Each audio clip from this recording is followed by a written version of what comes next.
तो आज हम लोगों के नए वर्ष 2023 के भावगंगा का पहला अंक है 280वां अंक। और सबसे पहले नव वर्ष की शुभकामना देते हुए नागार्जुन की यह कविता हम लोग याद कर रहे हैं सबसे जुड़ाव के साथ कि भी नए गगन में नया सूर्य जो चमक रहा है। और हमेशा उगते सूर्य को प्रणाम करते हुए हम लोग भावगंगा शुरू करते हैं सुबह। आज सुबह बहुत कोहरा था तो शाम को भावगंगा कर रहे हैं। सूरज अस्त हो रहा है और अस्त होते हुए सूरज को प्रणाम करते हुए नए गगन में नया सूर्य जो चमक रहा है, यह विशाल भूखंड आज जो दमक रहा है, मेरी भी आभा है उसमें। भीनी भीनी खुशबू वाले रंग बिरंगे यह जो इतने फूल खिले हैं, कल इनको मेरे प्राणों ने नहलाया था, कल इनको मेरे सपनों ने सहलाया था। पकी सुनहली फसलों से जो अब की यह खलिहान भर गया, मेरी रग रग के शोणित की बूंदें इसमें मुस्काती हैं। शोणित रक्त। नए गगन में नया सूर्य जो चमक रहा है, यह विशाल भूखंड आज जो चमक रहा है, मेरी भी आभा है इसमें। नए साल की सालगिरह देने के लिए एक छोटी सी कहानी आपके सामने रखता हूँ। कहानी अंग्रेज़ी में है लेकिन उसका हिंदी ट्रांसलेशन करते हुए भी, और बड़ी सिंपल सी कहानी है, आपके सामने रख रहा हूँ। आज नव वर्ष की शुभकामना के साथ ये कहानी बहुत माकूल है, इसके लिए इसको आपके साथ साझा कर रहा हूँ। विश्वास है कि आपको बहुत अच्छा लगेगा। Keep doing good work, keep doing good work. A man was asked to paint a boat. एक आदमी को किसी ने अपनी बोट, अपनी नाव को पेंट करने के लिए बुलाया। He brought with him paint and brushes and began to paint the boat a bright red as the owner asked him. He brought, वो ख़रीद करके लाया ब्रशेज, पेंट, और उसको पेंट करने लगा। ब्राइट रेड कलर ओनर की चॉइस थी तो एकदम खूब गाढ़ा लाल रंग से उसको रंगने लगा। While painting he noticed that there was a small hole in the hull. उसके हल में, उसके हिस्से में एक छेद था। He noticed that there was a small hole in the hull and quietly repaired it. तो पेंट तो किया ही, उसने उस होल को भी रिपेयर कर दिया, ठीक कर दिया। When finished painting he received his money and left. जब पेंटिंग ख़त्म कर दिया तो उसने अपने जो मेहनताना था वो लिया और चला गया। The next day, the owner of the boat came to the painter and presented him with a nice check, much higher than the payment of the painting. अगले दिन, उस दिन हिसाब किताब नहीं हुआ होगा, अगले दिन ओनर उसके घर गया पेंटर के, और जितना उसका मेहनताना था उससे बहुत ज़्यादा उसने एक चेक दिया। The painter was surprised and said, जो पेंटर था वो बहुत आश्चर्यचकित हो गया और उसने कहा, you have already paid me the painting for the painting the boat sir. आप ऑलरेडी, शायद एक दिन पहले भी उसने किया होगा, दूसरे दिन फिर एक चेक देने आया। तो बट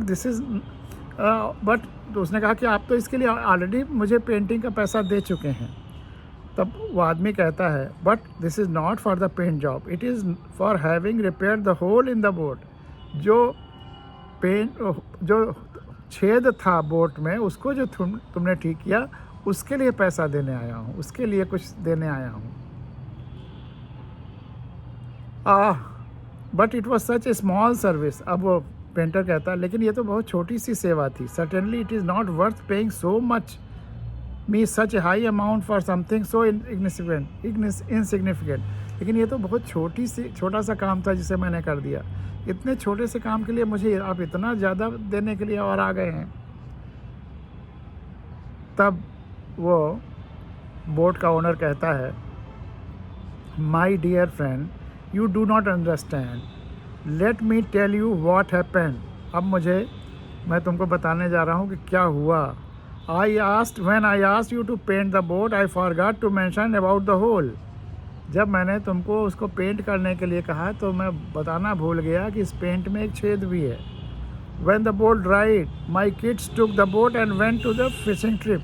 और जब ये सूख गया पेंट तुम्हारा सुबह, तो मेरे बच्चे इसको लेकर के एक फिशिंग ट्रिप पे, एक मछली मारने के ट्रिप पे चले गए। They did not know that there was a hole. उनको ये नहीं पता था कि उसमें एक छेद है। I was not at home at that time. मैं उस समय घर में नहीं था। When I returned and noticed they had taken the boat, I was desperate because I remembered that the boat had a hole. जब मैं वापस आया और मैं डिस्परेट हो गया, मैं बहुत परेशान हो गया, बदहवास हो गया, बिकॉज मुझे याद आया कि उस बोट में एक छेद है। Imagine my relief and Joy when I saw them returning from fishing. मुझे कितनी खुशी हुई जब वो सकुशल वापस आ गए फिशिंग करके। Then I examine the boat and found that you had repaired the hole. और तब जब मैंने उसको एग्जामिन किया, बोट को निरीक्षण किया, देखा कि वो होल तुमने कल ठीक कर दिया है। You see now what you did. अब तुम्हें विश्वास हुआ कि तुमने क्या किया है। You save the life of my children. तुमने मेरे बच्चों की जान बचाई है। I do not have enough money to pay your small good deed. जिसे तुम छोटा सा काम कहते हो, मेरे पास उसकी भरपाई करने के लिए कोई धन है ही नहीं। सारा धन उससे छोटा है। So no matter who, when or how, just continue to help, sustain, wipe tears, listen attentively and carefully, repair all the leaks you find, because you never know when one is in need of us or when God holds a pleasant surprise for us to be helpful and important for someone. इसलिए no matter who, आप कौन हैं, कहाँ हैं और कब, इस सब को सोचे हुए और किस तरह से just continue to help, सबके मदद करना कंटिन्यू रखिए। सस्टेन, कंटिन्यू करना, सस्टेन कर लगातार करते रहिए, हेल्प करते रहिए। वाइप टीयर्स, लोगों के आंसू पोंछते रहिए। लिसन अटेंटिवली, हर एक की बात अटेंटिवली सुनते रहिए, टू केयरफुली। और उसके बाद repair all leaks you find, और जहाँ जहाँ कोई छेद या कोई लीक या कोई गड़बड़ी पाइए, उसको चुपचाप रिपेयर कर दीजिए, बिना कुछ कहे, शोर मचाए, चुपचाप। Listen attentively and carefully, repair all the leaks you find, because you never know when one is need of अस। लेकिन इसलिए कि आप कभी जानते नहीं हैं या कब किसको तुम्हारी ज़रूरत है, कि आपकी ज़रूरत है। Because you never know when one is in need of us और when God holds a pleasant surprise for us, और कब ईश्वर हमारे लिए एक आश्चर्यजनक सरप्राइज़ ले आ सकता है, ले आएगा। To be helpful and important to someone, एक ऐसी स्थिति उत्पन्न कर देगा कि हम किसी के लिए महत्वपूर्ण मदद कर सकें, किसी और के। You may have repair numerous boat leaks along the way और several people without realising how many lifes you have saved. आप अपनी जीवन की यात्रा में अब तक पता नहीं कितने लोगों के आसपास के बोट होल्स को, नाव की छेद को, या ज़िंदगी में इस तरह के जो होल्स हैं उनको रिपेयर किया है। ऑफ सेवरल पीपल, तमाम लोगों का, without realising how many lifes you have saved, कितने लोगों की ज़िंदगी को आपने बचाया है। So keep up good work, ये काम आप जारी रखिए। I want to thank everyone, मैं उस हर एक आदमी को थैंक करना चाहता हूँ, who repaired my boat in year 2022। इस कहानी के माध्यम से मैं हर उस आदमी को धन्यवाद देना चाहता हूँ जिसने मेरे होल्स को, हमारे बोट के छेदों को, हमारी ज़िंदगी के कमियों को दूर करने की कोशिश की है। In every way, like good wishes, thoughts, love, care, prayers and actual help. क्या क्या उसके स्वरूप हो सकते हैं? गुड विशेस के रूप में, विचारों के रूप में, प्रेम के रूप में, देखभाल के रूप में, प्रार्थनाओं के रूप में, या वास्तविक रूप में। तो उन सब को धन्यवाद। और 2023 2023 का रेजोल्यूशन ये है कि आप भी इसी तरह से चुपचाप बोट होल्स को ठीक करते रहिए, जहाँ जहाँ आपकी नज़र जाए, जहाँ जहाँ आपके संपर्क में स्थितियाँ आएँ, और जो लोग ऐसा करते हैं उनके लिए धन्यवाद का भाव भी रखें।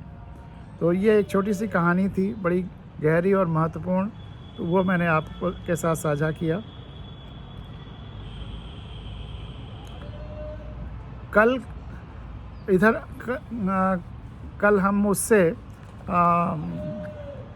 ईमेल से जो प्रतिक्रियाएं पढ़ते हैं वो नहीं पढ़ पाए थे, तो एक प्रतिक्रिया आपके सामने रखता हूँ। शारदा जी का, भावगंगा का 278वां अंक सुना। पोर्ट ब्लेयर पर तिरंगा, गालिब और दुष्यंत को हम लोगों ने याद किया। जहां गालिब अपने समय के लाजवाब शायर रहे, ज़माना आज भी उनका दामन थामे हुए है। सुभाष बाबू आज भी हमारे आदर्श हैं। वहीं दुष्यंत कुमार ज़माने के हालातों को अपने कविताओं में कुछ इस तरह पिरो गए कि हम बस सुनते ही रह जाते हैं। ऊपर वाले ने उनको ज़िंदगी देने में इतनी कंजूसी क्यों की? बहुत कम उम्र में वो चले गए थे। आज की सुंदर भावगंगा के लिए बहुत बहुत बधाई और धन्यवाद शारदा।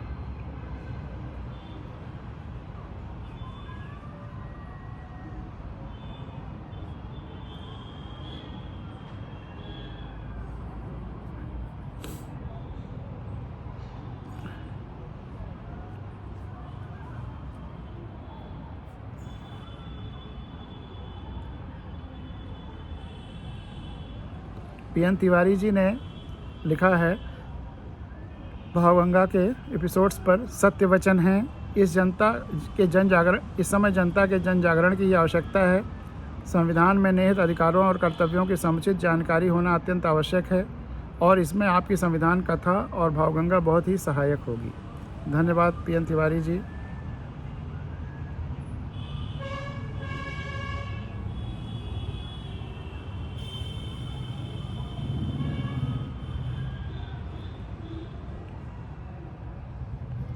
एक और चीज़, पिछले साल इसी समय मैं पिछले साल नहीं, 3 साल पहले इसी समय मैं कैलिफोर्निया में था, और वहाँ भी जैसे यहाँ मंडियाँ लगती हैं सब्जियों की, वैसे वहाँ भी सब्जियों की मंडियाँ लगती हैं, जिसको फार्मर्स मार्केट कहा जाता है। उस अनुभव को मैंने उस वर्ष फेसबुक पर साझा किया था, जो मेमोरीज़ में आ गया है। तो उसके बारे में थोड़ी सी चर्चा। जैसे भारत में किसानों के बहुत सारे साप्ताहिक बाज़ार लगते हैं, उसी तरह अमेरिका के कैलिफोर्निया जैसे प्रदेशों में भी, जहाँ अधिकांश जो थोड़े सामान्य टेम्परेचर वाले हैं, बहुत ठंडे बर्फ़ वाले नहीं हैं, जहाँ खेती खूब होती है, उसी तरह अमेरिका के कैलिफोर्निया जैसे प्रदेशों में भी अधिकांश जगहों पर साप्ताहिक किसानों के बाज़ार लगते हैं, जिन्हें फार्मर्स मार्केट कहा जाता है, जिसमें ताज़ी सब्जियां, फल, फूल, फलों के रस, शहद और किसानों द्वारा पैदा की गई अन्य चीज़ें मिलती हैं। अब सबसे महत्वपूर्ण बात है तो भारत की मंडियों और अमेरिका की मंडियों में, कि भारत की मंडियों में मॉल में सामान महंगे मिलते हैं, मंडियों में सस्ते मिलते हैं, जबकि अमेरिका में मॉल की तुलना में फार्मर्स मार्केट में चीज़ें महंगी मिलती हैं, ताज़ी होने की वजह से, और भीड़ भी बहुत होती है। अरवाइन के फार्मर्स मार्केट के तमाम सारे फ़ोटो वगैरह भी मैंने डाले थे। तब कलाम सिंह साहब ने पूछा, जो सोशियोलॉजिस्ट हैं इंडिया के फेमस, उन्होंने सवाल भी पूछा था फेसबुक पर मुझसे कि ये जो फार्मर्स मार्केट होता है, क्या उसमें कोई बिचौलिया भी होता है? तो एकदम नहीं, कुछ नहीं, फ्री फॉर ऑल, कहीं कोई बिचौलिया वगैरह नहीं है। फार्मर्स अपनी चीज़ें लेकर के आते हैं, और आसपास के सब लोकेलिटी के लोग आकर के आसपास के दूर से भी उसको ख़रीदते हैं। बड़ा आनंददायक दृश्य होता है, फ्रेश फ्रूट जूसेस, और बहुत ही आनंद आता है।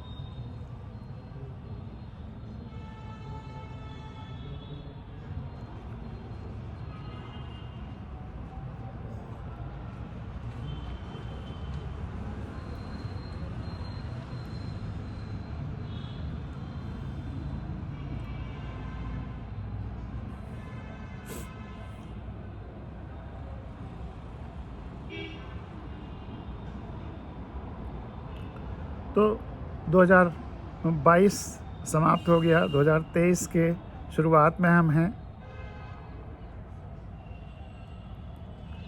तो हम सब लोग सपरिवार एक दूसरे को और पूरी धरती को सबको सब शुभकामनाएं दे रहे हैं। सभी को अनंत शुभकामनाएं देते हैं। आशा करते हैं कि साल 2023 आप तथा आपके समस्त परिवार और प्रियजनों के लिए खुशियों से भरा होगा और आप सबके सारे सपने पूरे होंगे। देश में राजनीतिक शुचिता आएगी।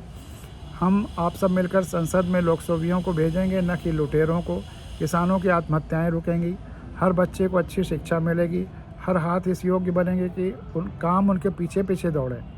हिंदुस्तान में ये विचित्र हालत है कि एक तरफ तो बेरोजगारों की फ़ौज है और दूसरे तरफ किसी भी क्षेत्र में अच्छे लोगों को तलाशी है, कमी है। इसलिए कि हम अपने जो ह्यूमन रिसोर्स है, जो लोग हैं, उनको सही ट्रेनिंग, सही शिक्षा नहीं दे पा रहे हैं।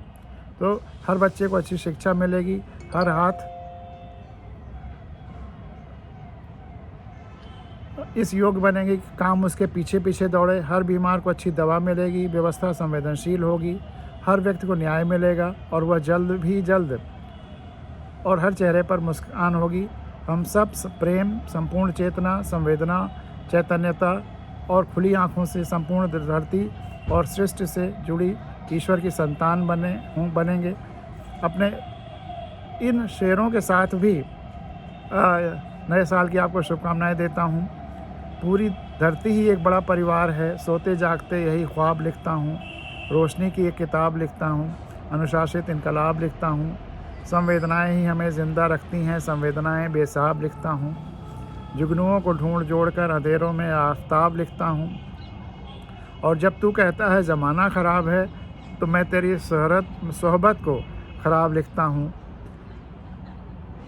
जो दुनिया से ले कम और दे ज़्यादा, उसी बंदे को कामयाब लिखता हूँ। तो कम से कम इस नए साल में हम ये फ़ैसला करें, यह रिज़ोल्यूशन लें कि हम जितना दुनिया से लेंगे, धरती से लेंगे, उससे ज़्यादा देंगे। न हो किसान तो सब भूखे मर जाएं, उसी के नाम सारे खिताब लिखता हूँ। और हौसलों से हम सब उड़ें, बुलंदियों पे पहुँचें, तो सबके नाम परे सुरखाब लिखता हूँ। रोशनी की एक किताब लिखता हूँ। पूरी धरती एक बड़ा परिवार है। सोते जागते यही ख्वाब लिखता हूँ। और भावगंगा का भी उद्देश्य वही है जो अभी परसों दुष्यंत की वो गज़लें मैंने सुनाया था कि सिर्फ हंगामा खड़ा करना मेरा मकसद नहीं, मेरी कोशिश है ये सूरत बदलनी चाहिए। मेरे सीने में ना सही तो तेरे सीने में सही, हो कहीं भी आग लेकिन आग जलनी चाहिए। और एक सोक्रेटिस का एक छोटा सा किस्सा सुना करके, और उसमें जो संपूर्णता, सारे सबका जो जुड़ाव है हमारा सबसे, वह दर्द से हम ब्रह्माश में, वह सुना करके आज के नए साल की भावगंगा समाप्त करेंगे। तो सबसे पहले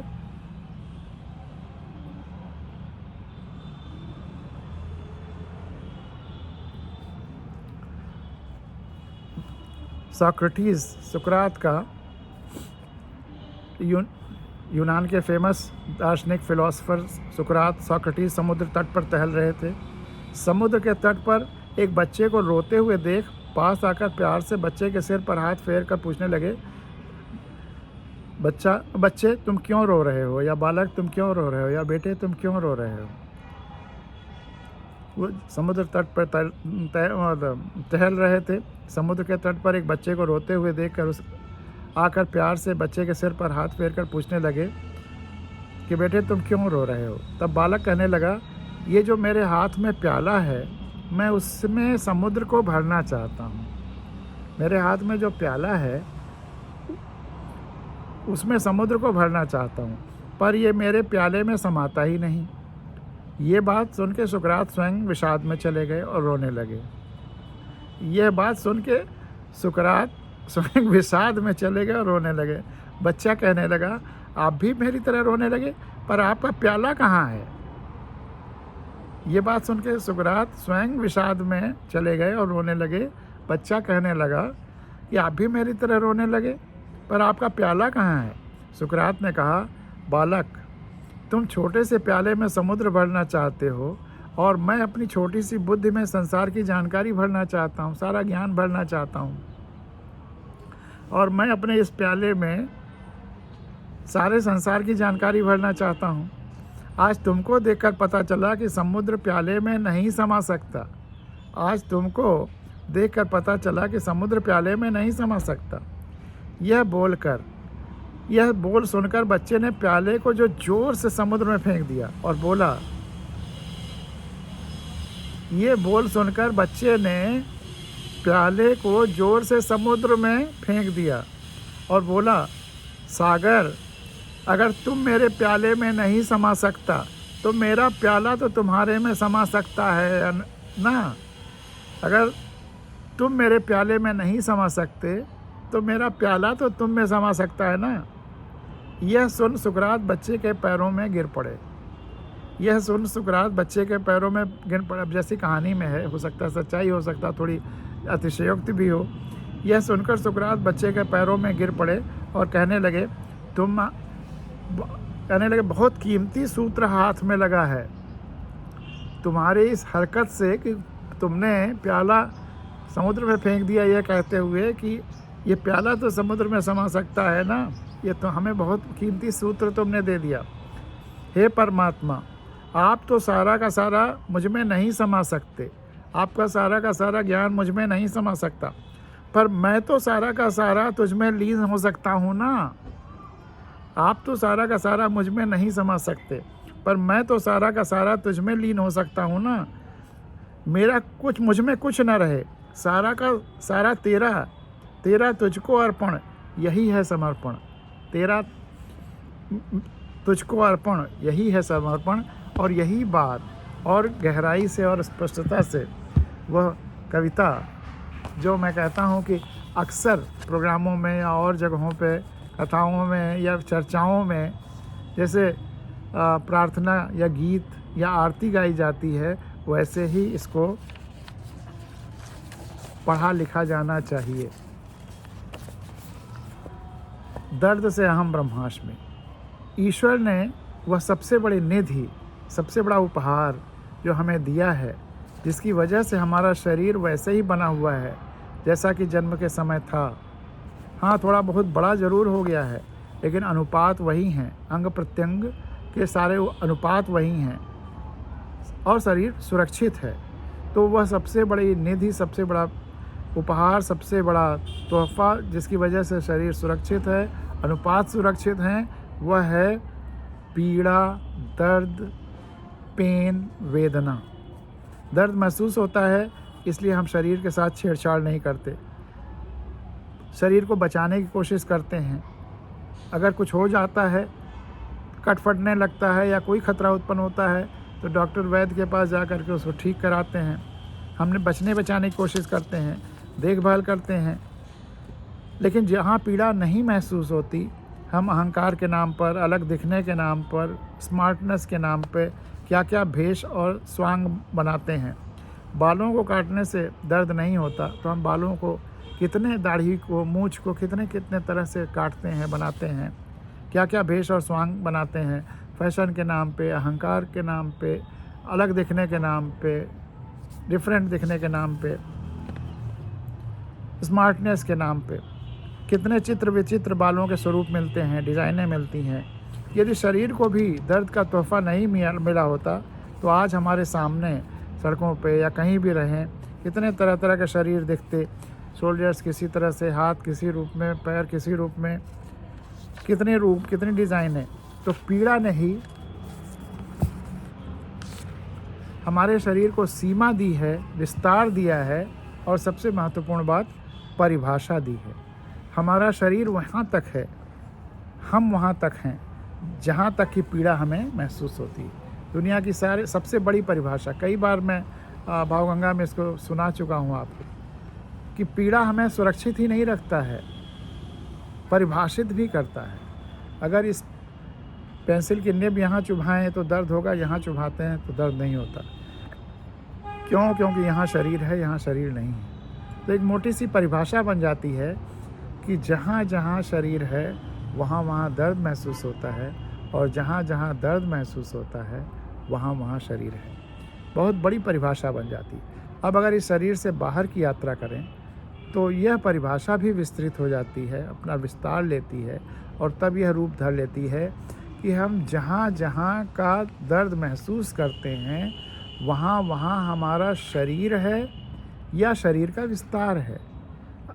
अगर हम जहाँ का भी दर्द महसूस करते हैं तो भले ही हमारा ये सीमित शरीर ना हो, लेकिन हमारे शरीर का विस्तार हो जाता है। अगर हम परिवार का दर्द महसूस करते हैं तो परिवार हमारे शरीर का विस्तार हो जाता है। अगर हम समाज का दर्द महसूस करते हैं तो समाज हमारे शरीर का विस्तार हो जाता है। अगर हम प्रकृति का, पेड़ पौधों का,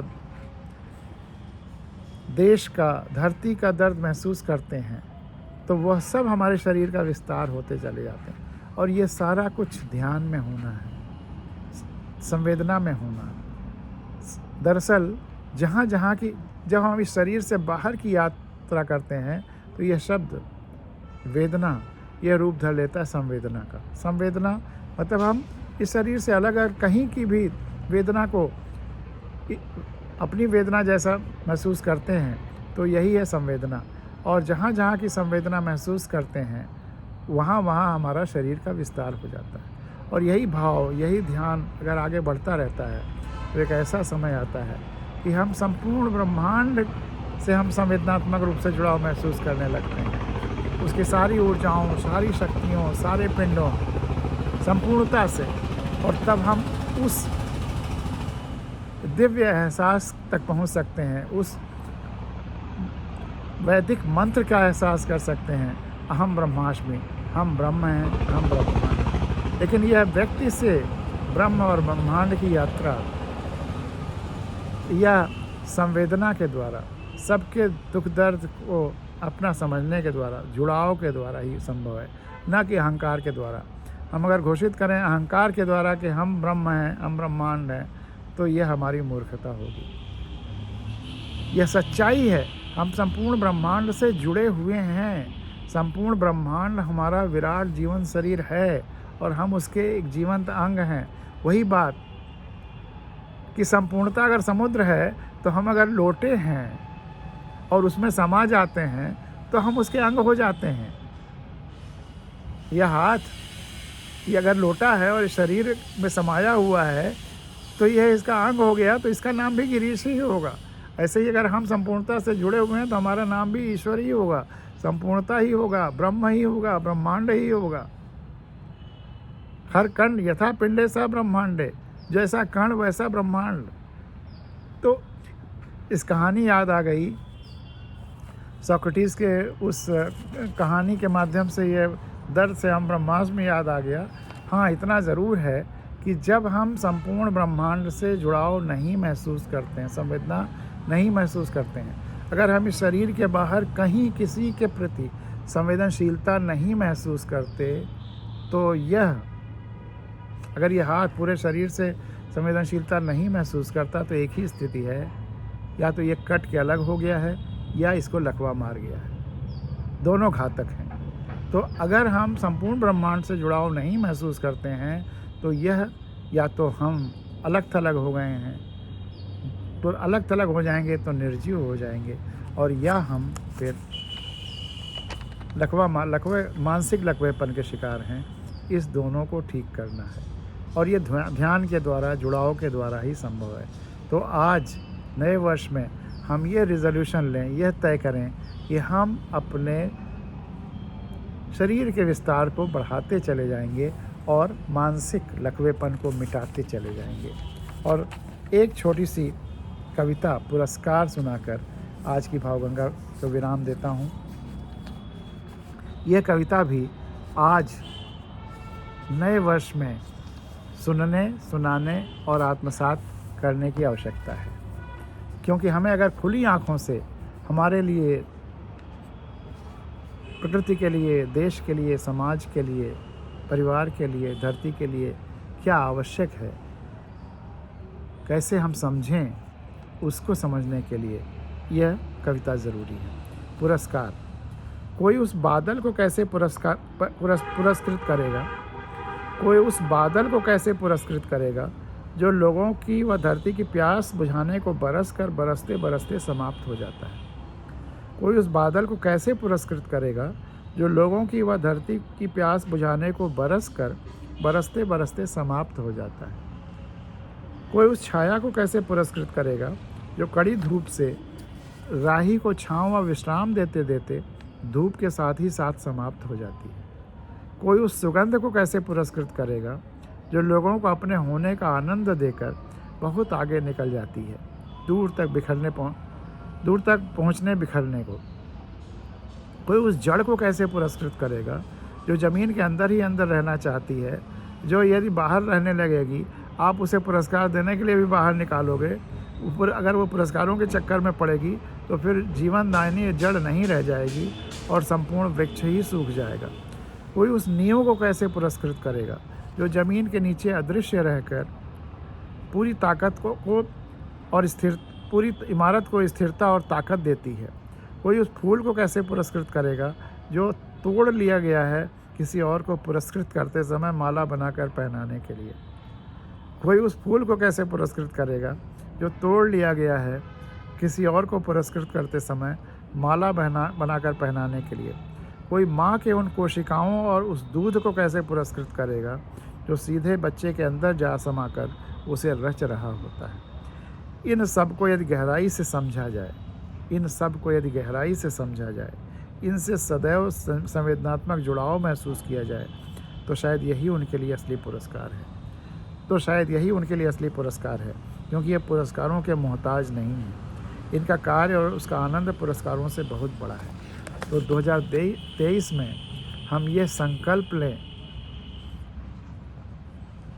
कि हम गहराई से इस तरह जो कार्य कर रहे हैं उनके कार्य को समझेंगे, गहराई से संवेदनात्मक जुड़ाव सबसे महसूस करेंगे, और विशेष करके उनको जो इस तरह से कार्य कर रहे हैं, जिन्हें पुरस्कारों की दरकार नहीं है, तो कार्य करते करते अपने को समाप्त कर रहे हैं। तो शायद तो यही उनके लिए पुरस्कार है यदि हम इनसे संवेदनात्मक रूप से जुड़ाव महसूस करें और उनको लिए थैंकफुल हों, उनको प्रति प्रेम रखें। क्यों जो पुरस्कारों के मोहताज नहीं हैं, हम उनसे प्रेम करें, उनकी ज़रूरत महसूस करें, उनकी जो महानता है उसको समझें, उसके लिए थैंकफुल हों, उनको इग्नोर ना करें, उनकी कोई इम्पोर्टेंस को समझें और उनके कार्य और आनंद से कुछ सीखें और खुद उसी तरह बनने की कोशिश करें। पुरस्कारों के चक्कर में ना पड़ें, संवेदना और आनंद के अनुसार जीवन जिएं। बहुत सारे लोग तो मैंने अपनी ज़िंदगी में देखा है केवल और केवल पुरस्कारों के चक्कर में पड़े रहते हैं, किस स्तर तक चले जाते हैं, और पुरस्कार देने वाली व्यवस्थाएं भी उन्हीं को पुरस्कार कर देती हैं। इसलिए और इस तरह की परिपाटी चली हुई है। तो इस पुरस्कारों के दुष्चक्र से बचाना होगा, और जो वास्तविक रूप से ज़रूरत है धरती की, समाज की बेहतरी के लिए, उसको पहचानना होगा, उसको आगे बढ़ाना होगा। तो इन सब बातों के साथ आज की भावगंगा यहाँ विराम लेती है। कल फिर हम लोग मिलेंगे। बहुत बहुत धन्यवाद आपको, और एक बार फिर ईश्वर से प्रार्थना है, संपूर्णता से प्रार्थना है कि आपका ये साल बहुत बहुत बहुत अच्छा हो, हर तरह से आनंद हो। और आपसे आग्रह है कि वो एक रेजोल्यूशन ज़रूर लीजिए कि आप संपूर्णता से जुड़ाव महसूस करेंगे, संपूर्णता से संवेदना महसूस करेंगे, और अपने शरीर का विस्तार ध्यान में ज़रूर करते रहेंगे। परिवार, प्रकृति, समाज, देश, धरती और संभव हो तो संपूर्ण ब्रह्मांड को अपने शरीर का विस्तार संवेदना के माध्यम से बढ़ाते चले जाएंगे, ताकि आपकी और सबकी, पूरे देश दुनिया की जो मानसिक लकवापन है वह दूर हो। यह केवल मनुष्यों में है मानसिक लकवापन, पेड़ों, पौधों, वनस्पतियों और अन्य जीव जंतुओं में नहीं है, वह स्वस्थ हैं। तो हम अपने मानसिक लकवेपन को दूर करेंगे। इसी रेजोल्यूशन के साथ आज की भावगंगा यहाँ पर विराम लेती है। बहुत बहुत धन्यवाद। आपका यह दिन और आगे के पूरे साल बहुत शुभ हो, बहुत सुखी हो, आनंददायक हो। बहुत बहुत धन्यवाद।